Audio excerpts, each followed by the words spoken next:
네, 오늘 평화의 복음이라고 하는 제목으로 함께 말씀의 은혜를 나누도록 하겠습니다. 한 주 동안 어떻게 지내셨습니까? 여러분들에게 한 주간은 평화롭고 평안하셨습니까? 아멘. 네, 다사다난했던 시간들이 있으셨을 것 같아요. 그러나 그러한 일상들 속에서 깃든 하나님의 은혜와 평강과 또한 평화라고 하는 것이 그 복음이라고 하는 그 평화의 은혜의 시간들이 우리에게 있어서 알게 모르게 분명히 있었을 것이라 생각이 됩니다. 네, 그 은혜가 있기 때문에 오늘을 맞이할 수 있는 것이고요. 또 이번 한 주간을 살아갈 수 있게 된 줄로 믿습니다. 세계적으로 많은 혼란 가운데 있는 오늘날의 시기입니다. 급변하는 사회 속에서 참으로 격변하는 또한 요동치고 있는 국제 정세를 우리는 경험하면서 살아가고 있습니다. 하나님께서 이 시간 속에서 진정으로 이 평화의 복음을 나타내시고 또 우리를 통하여서 이루어 가실 수 있게 되시기를 간절히 빕니다. 여러분들은 혹시 전쟁 영화를 좋아하시나요? 또는 액션 영화나 범죄 영화 같은 그런 장르의 영화를 좋아하시나요? 어떠신가요? 그런 영화들이 최신 영화로 나올 때마다 빼놓지 않고 또 보는 분들도 많이 있으실 겁니다. 또는 얽히고 설킨 그런 복잡한 관계 속에서 서로에게 복수하고 또는 뒤통수를 치는 그런 재미가 쏠쏠한 막장 드라마는 여러분 어떠신가요? 굉장히 인기가 많고 시청률도 높게 나오는 장르가 이 K 막장 드라마인데요. 되도록 자극적인 소재와 내용이 가미되어 있으면은요, 아무래도 많은 사람들이 거기에 주목하게 되고요, 또한 인기를 얻고 시청률이 올라가게 되는 것 같습니다. 그런데요, 만약에 내 삶과 실제로 내 주변에서 이 영화와 또는 드라마 속의 내용들이 펼쳐지게 된다라고 하면 어떨 것 같으십니까? 그냥 드라마나 영화에서의 일로 재미로 보는 것이 아니라 실제로 나의 삶의 테두리 안에서 또 삶의 중심에서 이러한 일들이 펼쳐지고 있다라면 여러분 어떠실 것 같으시나요? 네, 무지하게 속 시끄러울 것 같고요. 또 감당하기 어려울 것 같아요. 날마다 바람잘 날이 없겠지요. 네, 그렇습니다. 사실 우리 모든 사람들은요, 소위 말해서 평화롭게 살아가기를 원해요. 특히 우리나라는요, 남과 북이 분단되어 있는 현재 휴전 상태로 있기 때문에 다른 누구보다도, 다른 어떤 나라보다도 이 평화를 더욱 염원하고 있습니다. 더 나아가 우리나라에서 사는 모든 신앙인들은요, 이 땅에 다른 누구도 아닌 하나님께서 주시는 참된 평화가 임하기를 간구할 것입니다. 그리고요, 우리가 살아가는 일상생활 가운데 크고 작은 갈등의 상황들을 겪으면서 될 수 있으면 그때그때마다 원만하게 그리고 평탄하고 평온하게 이 갈등들이 해결되기를 바랄 것이에요. 가정에서, 직장에서 또는 사회에서 그리고 사람들과의 관계 속에서 우리는 평화롭기를 원하고요. 더불어 화목하게 살아가기를 바라고 있습니다. 그런데 오늘 우리가 읽은 본문 속에서도 마찬가지입니다. 본문의 배경은요, 현재 고린도 교회라고 하는 배경입니다. 당시의 성도들 안에서 그런데 갈등이 일어났다고 해요. 평화가 깨진 것이죠. 그래서 그리스도 안에서 누리는 화평과 평안을 지금 잃어버리게 된 상황입니다. 이른바 바울파, 아볼로파, 게바파, 그리스도파로 등등 서로 간에 이 파당이 나눠져서 서로 다툼이 일어난 것입니다. 성경은 이 문제에 대하여서 구체적으로 무슨 문제로 누구가 상처를 받고 누가 실족을 하고 무엇 때문에 다툼이 일어났는지에 대하여서 자세하게 설명을 해주고 있지는 않습니다. 그냥 고린도 교회의 분열과 갈등이 어떠한 본파들 간의 갈등을 통하여서 일어났다라고 전달하고 있죠. 특히요, 고린도 교회 안에 이 사도 바울을 적대시하면서 바울을 공격하고 비난했던 사람들이 있었다고 이야기합니다. 그들의 정체가 정확히 무엇이었는지 현재 우리가 읽었던 본문의 내용만으로는 명확하게 파악할 수는 없지만은요. 그러나 성경을 통해 그들의 몇 가지 특징을 우리는 알 수 있습니다. 고린도후서 5장 12절은 그들에 대하여서 이렇게 이야기하고 있습니다.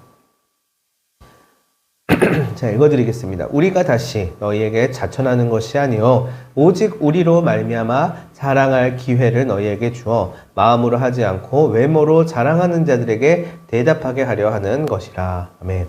자, 무슨 이야기냐면요, 바울을 비방하고 대적했던 사람들의 특징이 무엇인가 이야기하는 것이에요.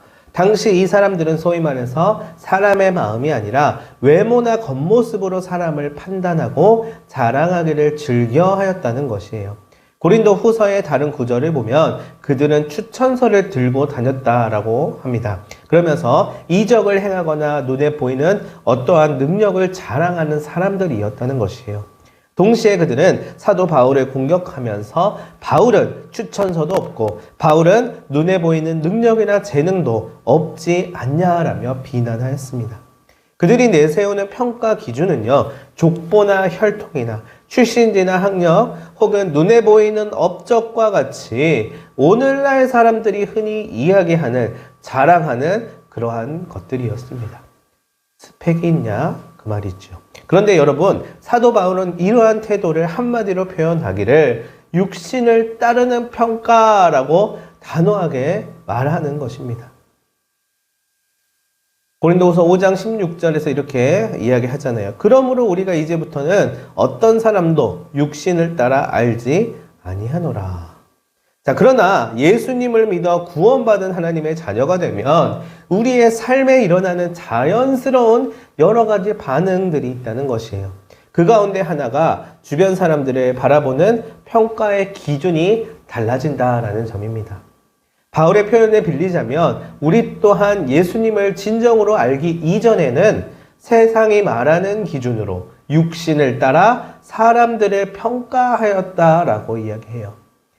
그가 부자인지 가난한 사람인지, 그가 많이 배운 사람인지 그렇지 못한 사람인지, 그가 크게 출세한 사람인지 그렇지 않은 사람인지, 그리고 그가 나에게 실질적인 도움을 줄 수 있는 사람인지, 나에게 도움만 받을 사람인지 자신의 판단의 기준을 가지고 재고 따져 본다라는 것입니다.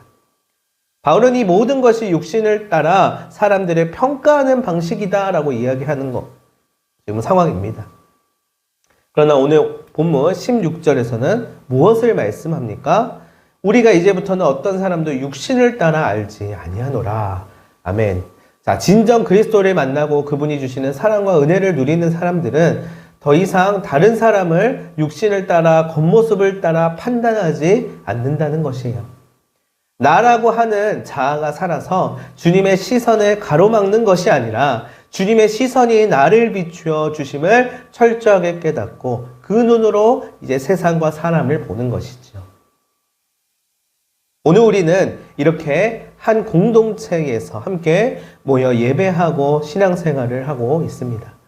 또 하나님의 귀한 한 가족이자 식구로서 함께 마음을 나누고 있습니다.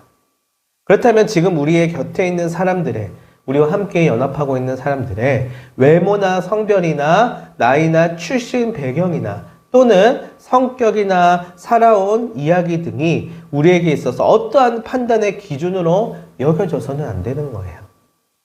우리가 하나님의 이름으로 하나님의 그 은혜로 부름을 받아서 함께 연합하는 이 모임과 이 공동체와 이 하나님 나라 안에서의 함께 끈끈하게 다져진 관계들 속에서 어떠한 인간적인 세상적인 기준이 우리 사이를 갈라놓고 막아놓고 편견 지어지게 만들고 우리 스스로를 개인의 판단에 의하여서 포섭될 수 있게끔 하는 모든 시도들을 경계해야 한다는 것이에요. 주님 안에서 우리에게 그런 것은 전혀 중요하지 않는 것입니다. 그러면 무엇이 중요할까요? 바로 지금 내 곁에서 함께 예배하고 있는 그분이 예수님을 알고 예수님을 진정으로 만나고 믿음으로 구원받은 하나님의 자녀가 되었다라고 하는 사실이 중요한 것이에요. 서로가 서로를 통하여서 우리 공동체와 관계들과 연합을 통하여서 서로가 서로의 모습을 통해 삶을 통해 예수 그리스도를 알아가고 복음을 받아들이고 구원받은 하나님의 자녀로서 살아가는 삶임을 느끼게 해주는 것이 중요하다는 것입니다. 그리고 우리 서로가 다름 아닌 예수님의 사람들이라는 것을 함께 느끼는 것이 가장 중요한 것이에요. 그래서 서로가 하나님을 나의 아버지로 모시며 믿음 안에서 비로소 한 가족을 이루게 되었다는 그 사실이 중요합니다. 우리가 예수님을 믿음으로 말미암아 지금도 함께 예배하며 함께 기도하고 함께 찬양하고 함께 살아가는 신앙 공동체를 하나님의 나라의 식구로서의 그런 연합을 형성하고 있다는 그 하나의 사실이 중요한 것입니다. 한마디로 말해서 우리 그리스도인들은 내 곁에 있는 사람을 육신을 따라 판단하지 않고 오직 복음의 관점에서 바라봐야 한다는 것입니다. 오늘 본문의 배경 안에서 사도 바울을 대적했던 사람들처럼 육신을 따라 누군가를 평가하며 그 안에서 결국은 갈등이 빚어지고 다툼이 일어납니다. 그러나 복음의 관점에서 서로를 바라보기 시작하면 믿음의 공동체에 화해가 일어나고 화평이 찾아오게 됩니다. 평화의 복음이 그 자리 가운데 임하고 누릴 수 있게 된다는 것이죠. 사실은 서로가 다른 나이대의 삶의 시간들을 살아가고 있고요. 다른 세대라고 분류할 수 있는 이질적인 삶의 배경을 가지고 있는 것이 사실입니다. 게다가 살아온 내용들이 다 다르고요. 정서도 다르고 문화도 다른데 어떻게 같은 마음과 같은 생각을 품을 수 있겠습니까? 그러나 우리는 같은 시간을 지금 같은 공간에서 같은 정체성을 가지고 살아가고 있어요. 그리고 같은 목적을 가지고 있다라는 사실에 주목하시기를 바랍니다. 그것은 바로 우리 모두가 비록 다양함을 서로 다르게 가지고 있지만 하나님의 자녀로서 하나님의 나라를 위하여 하나님의 기쁨 되기를 간절히 소망하고 꿈꾸고 있다는 것입니다. 우리는 이런 소망을 품으며 함께 기도합니다. 그리고 선포합니다. 그럴 때에 하나님의 응답과 구원의 역사가 일어나게 되는 것이에요. 주 안에서 누리는 참된 축복인 것이죠. 우리는 우리의 아이들이, 우리의 다음 세대들이 하나님을 찬양하고 작은 두 손 모아 기도하며 자신의 기도 제목을 가지고 간절히 부르짖는 음성에 감히 사람의 판단과 기준으로 개입할 수 없지 않습니까? 이 아이들 안에 살아계신 성령 하나님이 역사하시는구나. 나를 그토록 사랑하시는 하나님이 이 아이들을 더욱더 깊이 사랑하고 계시는구나. 비록 작은 자이지만 그 안에 계신 크고 위대하신 주님을 발견할 수 있지 않습니까? 이 아이들이 아직 뭘 모르고 교회에 대해서 신앙에 대해서 잘 모르고 뭐 자기들의 생각 나름대로 이해하고 받아들이긴 하겠지만 그거는 뭐 신앙의 초짜들이나 또 잘 알지 못하고 자기들 생각 때문에 자기들 수준에서 평가하고 또 판단하고 투영하는 그러한 좁은 세계관과 신학을 가지고 있지 않냐라고 말할 수 없다는 것이에요. 다시 말해서 아이들이라고 하는 연약한 부류라고 판단하여서 그들의 신앙을 함부로 판단할 수 없는 것처럼 우리의 주변에 있는 사람들과 또한 함께하고 있는 공동체의 사람들과 또한 연합하고 또 그 밖에 있는 모든 사람들을 우리는 우리의 생각대로 인간적인 기준으로 판단하고 생각으로 가두어 놓을 수 없다는 것입니다. 다만 하나님 아버지의 마음으로 바라볼 수 있는 그러한 권리와 특권을 가지고 있는 것입니다. 우리는 주님이 아니니까 주님의 시선으로 바라볼 수 없어요. 사실 그야말로 나는 나의 시선일 뿐이잖아요 라고 이야기할 수 있습니다. 그러나 이런 나의 눈으로 나 스스로를 바라보는 일조차도요, 우리는 감당하지 못해요. 그 작업이 얼마나 어려운지 알아요? 나를 객관적으로 나 스스로를 바깥에서 나를 판단하는 것 자체가 굉장히 어렵고 쉽지 않습니다. 나를 바라보는 나의 눈과 기준은요, 하염없이 스스로를 절망하게 하고 자꾸만 부끄럽게 만듭니다. 버텨내기 어려울 것이에요. 그러나 주님은 나를 보던 나의 눈을 감고 주님을 바라보라고 하십니다. 그 안에 평강이 있고 샬롬의 평화가 있다는 것이에요. 그리고 서로를 바라볼 때에도 그 안에 거하시는 주님을 바라볼수록 화목이 있고 화평이 있다라는 것을 말씀하고 계십니다. 여러분, 복음은요, 이렇게 흘러가는 것이에요. 다시 본문으로 돌아와서 바울의 대적자들은요, 육신의 관점으로 사람들을 평가하였습니다. 그러나 사도 바울은 복음의 관점에서 성도들을 바라보았습니다. 그러자 바울은 모든 성도들 안에 일어난 위대한 사건 하나를 감지하게 됩니다. 17절입니다. 그런즉 누구든지 그리스도 안에 있으면 새로운 피조물이라 이전 것은 지나갔으니 보라 새 것이 되었도다. 아멘. 새한글 성경에서 어떻게 이야기하고 있나요? 그래서 누구라도 그리스도 안에 있으면 그는 새로운 창조물입니다. 옛 것들은 지나갔습니다. 보십시오. 새 것들이 되었습니다. 여러분, 오늘 이 시간 새로운 존재로 우리를 불러주고 계심을 믿으십니까?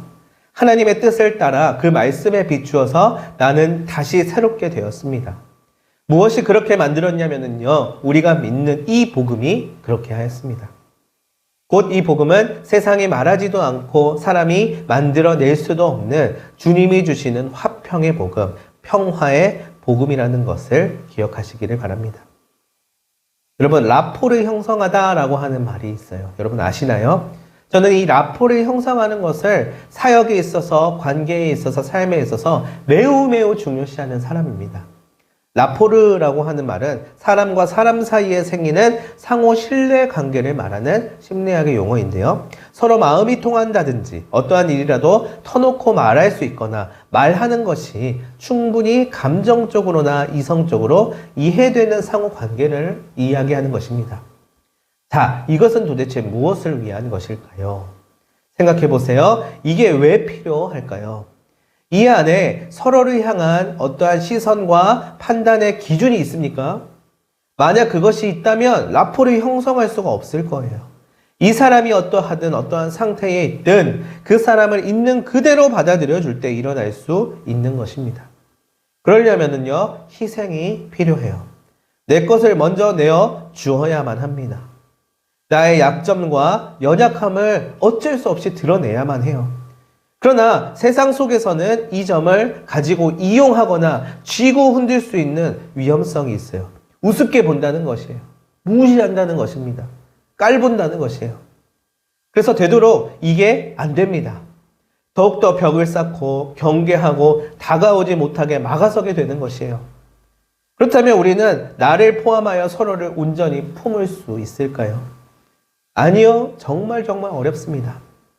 그런데요, 주님이 그 안에 계시면, 그리고 내 안에 계시면 세상이 줄 수 없는 평강과 평화와 은혜가 있는 것입니다. 오늘 우리는요, 세상이 만들어낼 수 없는 하나님의 모임 가운데, 하나님께서 허락하신 예배 가운데 나왔습니다. 예수 그리스도의 복음으로 모인 모임이잖아요. 마태복음 18장 20절에서는 이렇게 이야기합니다. 두세 사람이 내 이름으로 모인 곳에는 나도 그들 중에 있느니라. 지금 여러분 한가운데에, 여러분의 삶의 그 현장 가운데, 저와 함께하고 있는 이 시간 가운데 하나님이 함께하고 계십니다. 함께 우리 그 주님을 바라보기를 소망합니다. 부디 오늘 서로의 귀함을 발견해주고 마음을 다하여 고백해주고 기도해 주시기를 바라요. 여러분들의 옆에 있는 분들에게 다가가서 그 귀함을 발견해주고 마음을 다하여 고백해주고 또한 그 사람을 위하여서 기도해 주시기를 바랍니다. 라포는 그렇게 형성하는 거예요. 나의 목적과 내 이익을 위하여서 그 사람을 활용하는 것이 아니라 내 것을 내어주고 그 삶 가운데 함께 들어가서 하나님 아버지께서 부여해 주시는 그 은혜를 나누고 귀함을 발견해주고 마음을 다하여서 그 안에 살아계신 그 주님을 함께 바라보는 것입니다. 우리의 정체성이 무엇인지 다시금 돌아보고 우리 함께 기도하였으면 합니다. 그리고 선포하였으면 좋겠어요. 주님의 평화가 우리 가운데 있습니다. 하나님의 응답이 우리 가운데 있습니다. 예수 그리스도의 복음이 우리 가운데 있습니다. 평화의 복음입니다. 여러분 기억하시기를 바랍니다. 우리의 연약함 가운데 일하시는 주님이 계십니다. 바로 그때에 우리 주님을 바라보는 것입니다. 우리의 연약함을 보는 것이 아니라 주님을 바라볼 때 주님의 역사가 일어납니다. 서로에게 있어서도 마찬가지입니다. 서로의 연약함을 집중적으로 바라보기보다는 그 안에 일하시는 주님을 보시기를 바랍니다. 주님이 일하시고 역사하심을 함께 누리고 경험하시기를 소망합니다. 주님은 그분의 극도의 연약함으로 우리를 구원하셨다는 사실을 잊지 않으시기를 바라요. 그분의 극도의 강함이 아니라, 힘이 아니라 극도의 연약함으로 우리를 구원하셨습니다.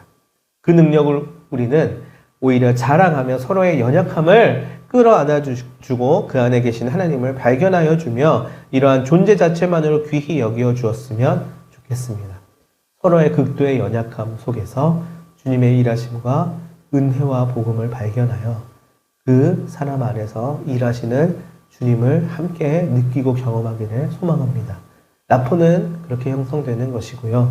우리의 연약함이 서로에게 있어서 약점이 되어서 그걸 활용할 수 있는 도구가 되는 것이 아니라, 그것을 무기 삼는 것이 아니라 그 안에서 하나님께서 우리를 살게 하시고 생명을 나누게 하심을 재확인하며 재발견하며 다시금 새로운 피조물로서 회복된 삶을 살아갈 때 오늘 이 땅의 교회는 희망이 생기는 것이고요.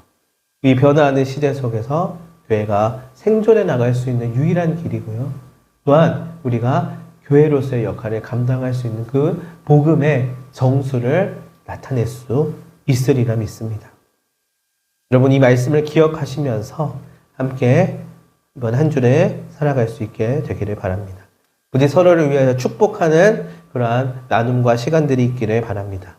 그 사랑의 나눔이 있는 곳에 주님께서 영광 받으시고 우리에게 더욱더 큰 감사의 응답으로서 임하여 주실 줄로 믿습니다. 기도하도록 하겠습니다.